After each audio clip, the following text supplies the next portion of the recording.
Salamat ulit. Ba't naririnig ko na naman yung pangalan ng kapatid ko dito? Hoy, teka lang naman, Lorna. Sandali lang. Nag-uusap lang kami ni Pretty. Wala naman kaming masamang intensyon. Tsaka ano naman kung banggitin ko yung pangalan ni Hector? Ha?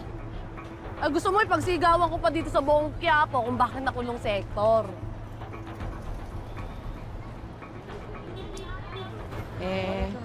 Pasensya ka na.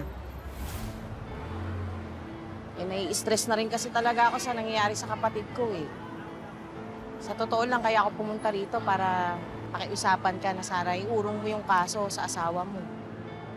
Asawa? Asawa, Lorna, asawa? Oh, baka nilalagnat to.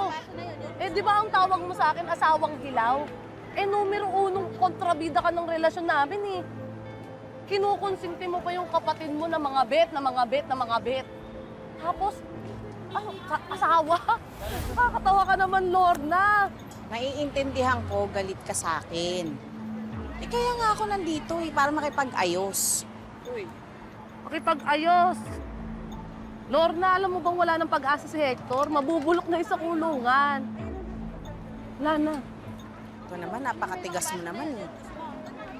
Ano ba, gusto mo ba magmakaawa ako o lumuhod na lang ako sa'yo? Baka dapat nga lumuhod ka, Lorna. Sa dami ng ginawa mo kay Pretty, no?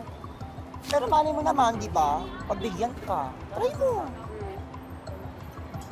Pag-asa yan. Sige na, oo na, luluhod na ako.